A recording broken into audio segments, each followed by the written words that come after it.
Boa noite a todos. O Evangelho da noite é o capítulo 13, que é a mão esquerda não saiba o que faz a direita. E aí começa assim: fazer o bem sem ostentação. Guardai-vos, não façais as vossas boas obras diante dos homens, com o fim de seres vistos por eles. De outra sorte, não tereis a recompensa da mão de vosso Pai que está nos céus.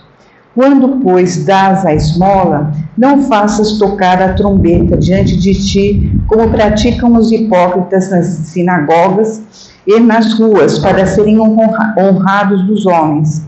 Em verdade vos digo que eles já receberam a sua recompensa. Mas, quando dás a esmola, não saiba a tua esquerda o que faz a tua direita, para que a tua esmola fique escondida, e que teu Pai que vê o que fazes em segredo te pagará. Então, quando nós fizermos, porque o que é dar esmola? É praticar a caridade. Essa caridade pode ser de natureza material, doando um bem, alguma coisa que nós tenhamos de nós, e a caridade moral também, que sempre é a mais difícil de nós praticarmos, porque às vezes é muito mais fácil dar um alimento, uma roupa, do que a caridade moral, que é mais difícil, de que é nos suportarmos uns aos outros, com fraternidade, com compaixão, começando inclusive dentro do nosso próprio lar, com os nossos filhos, com os nossos pais, maridos, esposas. Então tudo isso é muito importante. E aí ele prossegue assim: e depois que Jesus desceu do monte, foi muita gente do povo que o seguiu.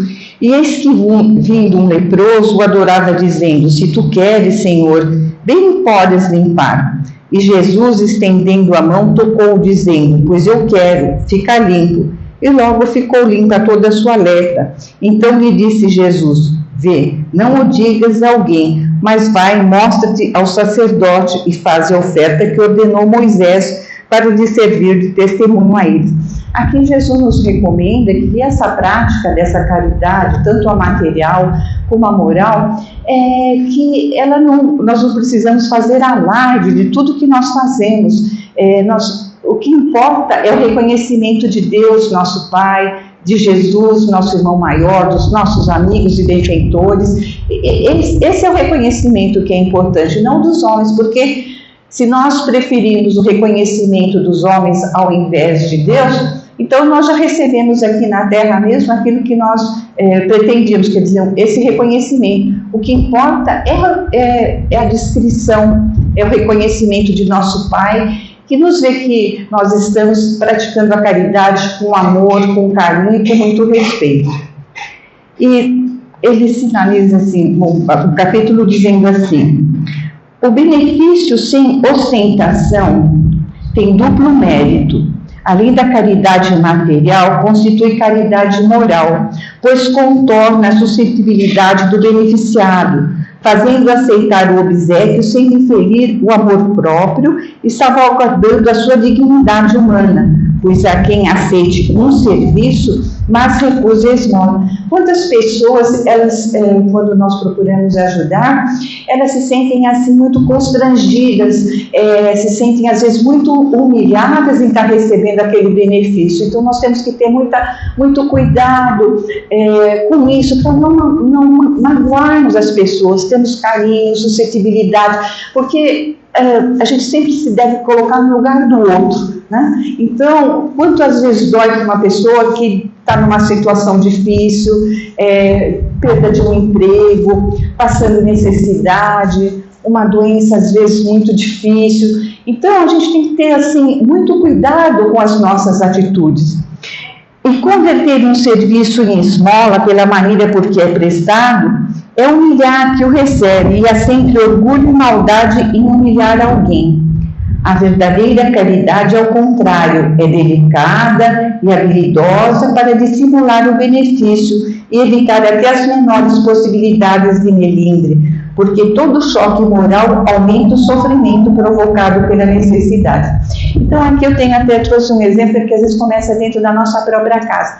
Nós temos uma pessoa que nos ajuda em casa, nos nossos serviços, começando por dentro de casa, que isso é muito importante porque serve para os nossos filhos, serve para dizer, tudo aquilo que a gente pratica, os nossos filhos só estão nos observando.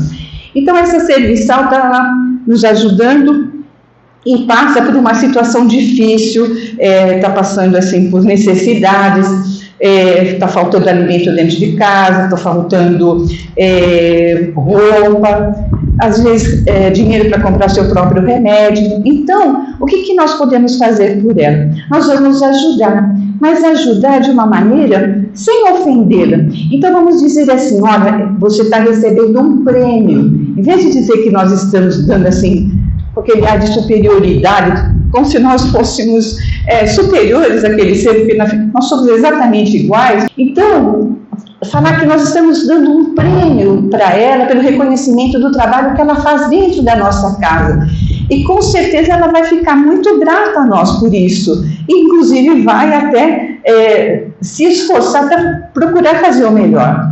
E esse exemplo serve também para dentro do nosso trabalho, se nós tivermos empregados que estejam subordinados a nós, a mesma coisa, nós devemos ter o mesmo tratamento e em todas as nossas relações. Então, nós temos sempre que ter todo esse cuidado. Agora, continuando, o Evangelho nos fala dos infortúnios ocultos. Aqui ele nos fala que nós temos o exemplo de uma senhora muito rica, que ela realmente foi ajudar as pessoas necessitadas. Então, principalmente aqui fala no Evangelho das grandes calamidades. Então, nós temos às vezes guerras, como nós temos visto, enchentes, nós temos visto muito sofrimento, mas às vezes existe um sofrimento que está dentro de casa, que ele não é visível, e aqui nos narra essa senhora muito rica. Ela procurou ajudar uma família que passava por graves necessidades. A mãe tinha muitos filhos e o pai não podia arcar com o sustento da casa porque ele estava no hospital, estava doente. Então essa senhora, ela saiu com uma carruagem cheia de alimentos, roupas e tudo que era necessário para atender aquela família. Mas, inclusive, quando ela saiu para fazer esse trabalho, ela se vestiu de forma modesta, para não constranger aquela família, porque ela é muito rica e muito poderosa. Então, ela se vestiu muito simplesmente. E o importante é que ela se fez acompanhar da filha, para que a filha pudesse aprender com ela, através do exemplo, como se pratica verdadeiramente a caridade, tanto moral como a material. E aí eu gostaria de fazer aqui um reparo que é muito importante, tirando esse exemplo, esse ensinamento que nos é dado, para falarmos sobre a educação dos nossos filhos. Ela já está fazendo isso, levando a filhinha para que ela aprenda como é que se pratica verdadeiramente a caridade. Então, a educação é uma responsabilidade dos pais. Não adianta nós queremos transferir essa responsabilidade para professores e para a sociedade. Não, essa responsabilidade é dos pais, começa dentro do nosso lar, tendo paciência com os nossos pequeninos, dá trabalho, mas é nossa missão. No capítulo 14, quando fala sobre as nossas responsabilidades enquanto pais e filhos, nós assumimos isso na espiritualidade. Então, trabalhamos o dia inteiro, cansados, aí vem o nosso filho, que é um pouquinho de atenção, dá o tablet. Não pode. Porque se ele não encontrar em nós, no lar, tudo aquilo que ele precisa, ele vai procurar fora. Aí nós temos o quê?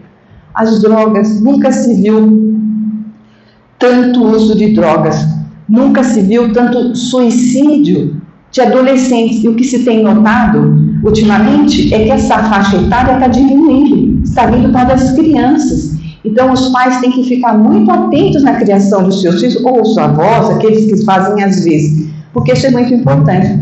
O professor, o que o professor vai dar? Conhecimento, instrução. E a sociedade? nós todos também somos responsáveis, nós temos que ter fraternidade e compaixão. Por quê? Porque existem muitas crianças, muitos adolescentes que não têm um lar, que são criados nas ruas.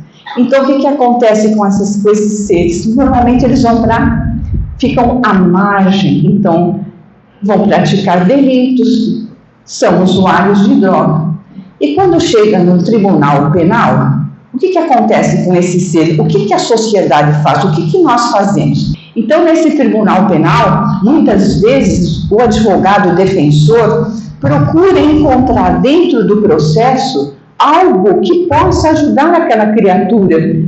Cometeu o delito? Cometeu, mas dentro do processo, muitas vezes existe alguma coisa que pode favorecê-lo, que pode diminuir a pena, que ele possa ir para um regime, ao invés de fechado, ir para um regime semiaberto ou aberto.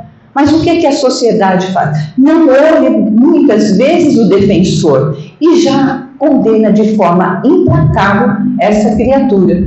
Então, por isso que é muito importante que cada um de nós, enquanto sociedade, a gente tenha dentro de si tudo isso, para que a gente olhe de uma outra maneira, sabe? Tenha compaixão desses seres, porque eles não têm compreensão, não têm entendimento, foram criados à margem, na rua.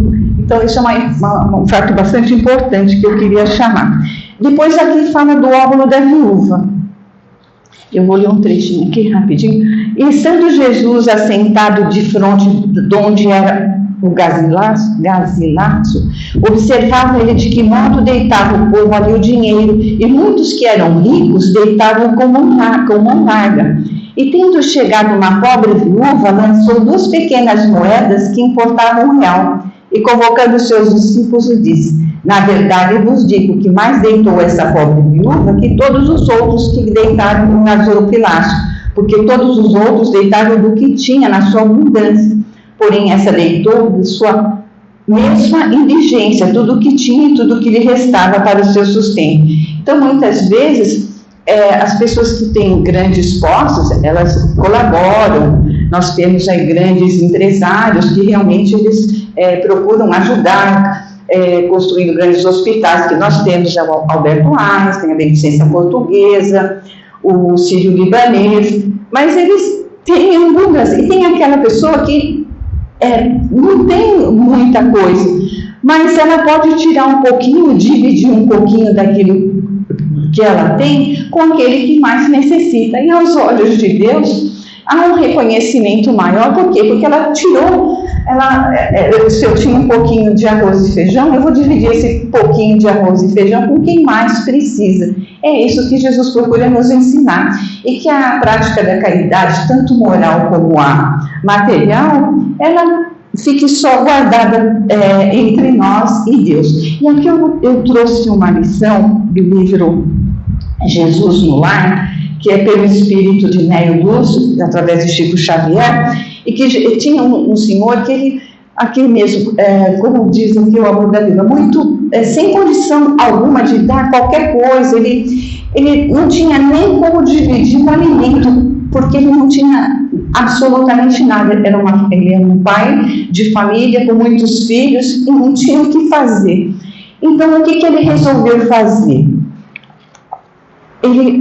É a lição de número 20, a caridade desconhecida. Ele começou a fazer assim que, como ele se viu que ele não tinha o que fazer para doar, então ele começou a fazer o seguinte: assim é que passou a extinguir com incessante atenção todos os pensamentos inferiores que lhe eram sugeridos. Quando em contato com pessoas interessadas na maledicência, retraía-se cortês e, respondendo a alguma interpelação direta, recordava essa ou aquela pequena virtude da vítima ausente. Se alguém diante dele dava pasto à cólera fácil, considerava a ira como enfermidade digna de tratamento e recolhia à quietude. Insultos alheios batiam-lhe no espírito à maneira de calhaus em barril de mel, porquanto, além de não reagir, prosseguia tratando o ofensor com a fraternidade habitual. A calúnia não encontrava acesso em sua alma, uma vez que toda denúncia torpe se perdia. inútil em seu grande silêncio, reparando ameaças sobre a tranquilidade de alguém, tentava desfazer as nuvens da incompreensão, sem alarde, antes que assumissem feição tempestuosa. Se alguma sentença condenatória bailava em torno do próximo, mobilizava espontâneo todas as possibilidades a seu alcance, na defesa delicada e imperceptível. Seu zelo contra a incursão e a extensão do mal era tão fortemente minucioso que chegava a retirar detritos e pedras da via pública para que não oferecessem perigo aos transeuntes. Nessa posição, a morte buscou, e aí ele foi levado na espiritualidade. Aí Jesus estava fazendo o evangelho lá na casa de Pedro, que Jesus fazia o evangelho lá na casa de Pedro, e quando Jesus acabou de narrar, ele fixou o olhar nos apóstolos que estavam com ele nesse evangelho, e o olhar percussiente e calmo concluiu em tom amigo: distribuamos o pão e a cobertura. Acendamos a luz para a ignorância e intensifiquemos a fraternidade, aniquilando a discórdia. Mas não nos esqueçamos do combate metódico e sereno contra o mal, em esforço diário, convictos de que nessa batalha santificante conquistaremos a divina coroa da caridade desconhecida. Então, mãos à obra. Ninguém pode falar que não pode praticar caridade, não é? Então, está todo aqui um roteiro, um caminho que deve nos guiar na nossa caminhada terrena. Muito obrigada por terem me ouvido.